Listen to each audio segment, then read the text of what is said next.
My name is Lily Madwhip, and I see things before they happen. Don't stare at me, assface. That's my brother, Roger. He doesn't see things before they happen. I know this because if he did, he would see what's about to happen to him.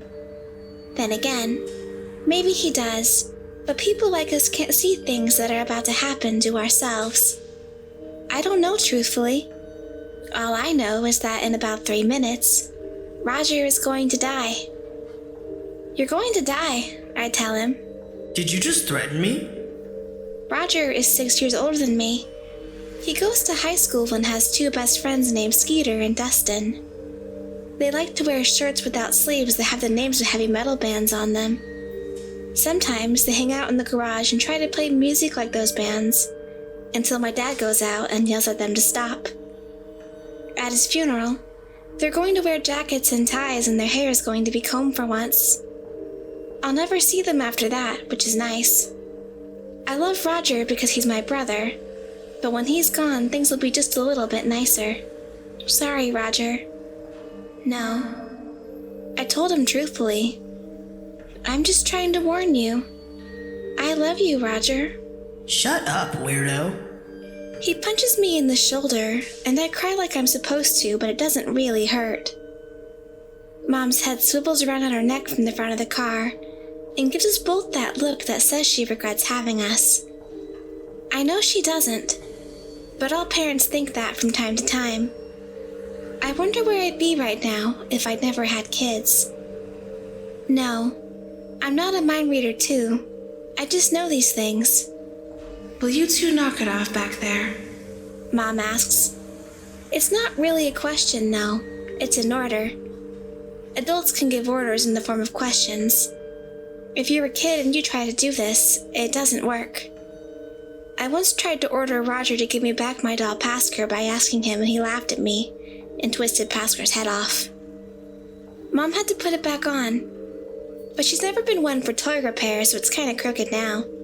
I told her I didn't mind, that it gives him personality. Mom and Dad think it's weird I named my doll Pasker. I don't know why. Pasker was an angel, after all. People don't think it's weird if you name your doll Gabriel or Michael or Layla. But give it the name Uriel or Gavriel or Pasker, and everybody gives you funny looks. I hug Pasker in my arms and look out the front of the car. There's a sign that says, Rest Area, 1 mile, and beneath it, a smaller sign that says, Next Rest Area, 46 miles. At the speed my dad drives, that should take us about half an hour, I think. Rest area coming up. Does anybody need to go? Dad says. We stopped hours back at a McDonald's, and I had a cheeseburger with some fries and a small Sprite. I couldn't finish the burger or the fries, but the Sprite made my tummy happy because sometimes I get a little car sick, so I drank the entire thing. Now I need to go, but this is where Roger dies, so I lie. I don't. Thinking about having to go makes it worse. I cross my legs. Roger notices. Lily has to go. She's squirming around back here. I don't want her pissing on me. He makes a grossed out face, and I can appreciate the genuine disgust of being peed on by someone else. But Roger, I'm trying to save your life here. Mom looks back again and I shake my head at her. Lily, if you have to go. I don't. She does, and I do too. Roger declares. I don't think Roger actually has to go. Dad turns onto the ramp for the rest stop, ending the conversation. There's 2 lanes, one for the big trucks, and one for little cars. Our station wagon takes the second lane and wraps back around to go up a hill to the parking lot for the rest area. There's some sort of big rock on a pedestal with a commemorative plaque at the base with lots of names of people who are dead. Other families are going in and coming out of the glass trap building. I wonder how far we are from the nearest hospital. Everybody out. Dad declares. Lily, hurry, Mom says as she unbuckles her seatbelt and opens her door. I look at Roger one last time and try to smile. He looks back at me. For a moment, there's the faintest glimmer of recognition in his eyes, I think maybe he's going to shut the door and stay in the car. Then he sneers at me and the moment is lost. Stop staring at me, ass face. Language, Roger. Dad says in his tone that means he doesn't actually care, but he has to act like he does so Mom won't get mad. We all get out. Mom holds my hand as we cross the parking lot, even though I'm not a baby. I keep looking back at Roger and Dad and waiting for it to happen. Roger's going to die. I know it. I just don't know how.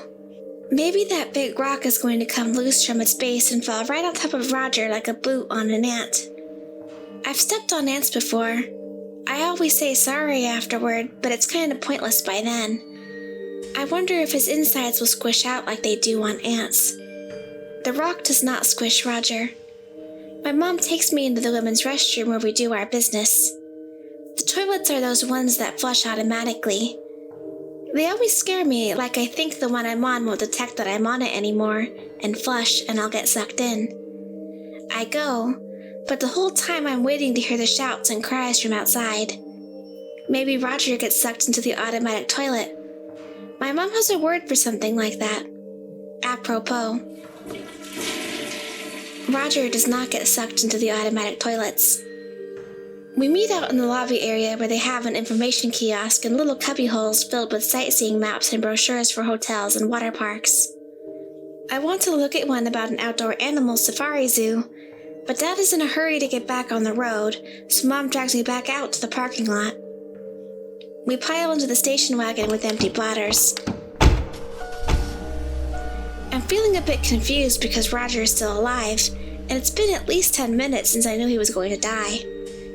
I don't say anything on the matter because Mom and Dad don't like it when I talk about my premonitions, as they call them. Also, I'd rather not jinx it if I'm actually wrong for once. Roger's kind of mean, but he's my brother and I love him. I hug Pasker and stare out the window as we pull out of our parking space. Suddenly, Pasker is snatched from my arms. I turn, startled to see Roger holding the doll out his window, waving it in his hand. He grins at me. Hey, ass face. Want to see if your dolly can fly?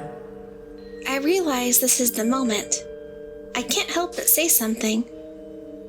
This is when you die, I tell him solemnly. Roger's smirk is replaced by one of anger. He lets go of Pasker, who disappears beneath the wheels of our car. In my distress, I cry out, "Roger!" lurching against my seatbelt as if I can whisk out the window and snatch Pasker up before he's lost forever. Mom turns and starts asking loudly what just happened. Dad turns to yell at us to stop it. Lily, stop screaming. Roger, what did you do? What did you do? Dad, Lily said... My father is looking in the rearview mirror at what he considers his two biggest mistakes. My mother is passing her glare back and forth between me and Roger. Roger is looking at Mom and Dad and trying to put on an innocent expression as he lies and tells them that I started it.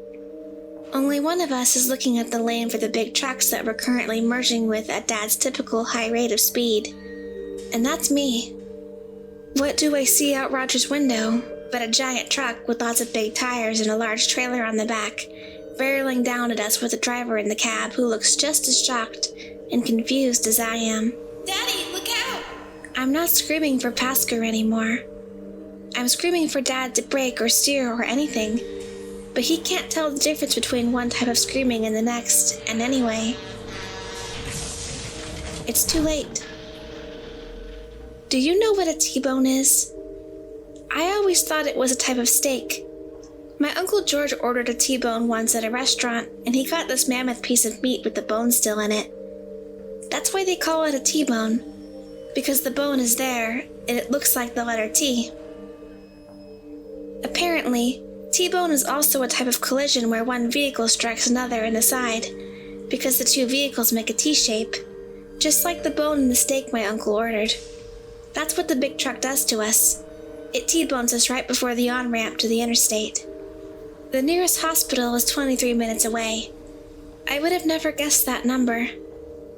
They take Roger and my dad there in an ambulance. Dad has a dislocated shoulder and lots of cuts and bruising. Roger is airlifted to Boston Memorial. He gets to fly in a helicopter, although he isn't conscious for it, so he kinda misses out. He dies from internal injuries before he gets there. Mom and I are treated for lots of little cuts from glass and stuff. The driver of the truck is fine, but shook up by the whole thing. I hope he doesn't blame himself for Roger's death. That was nobody's fault but Roger. One of the emergency medical people who treats us on the scene finds Pasker and gives him back to me. He always finds his way back to me. The EMT asks me what my doll's name is and gives me a funny look when I tell him. I don't tell him he's about to get a call for an old lady who suffered a stroke in some place called Middlebury. That kind of trivial information is lost on most people.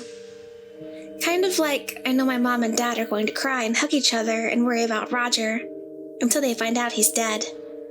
After that, Dad will get a little more distant because he secretly blames me. It's not a secret, Dad. I know.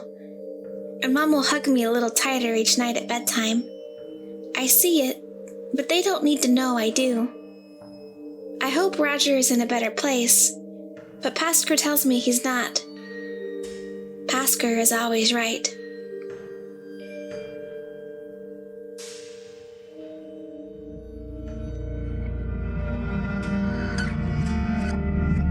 I hope you enjoyed part 1 of the Lily Madwhip series by William Dalphin.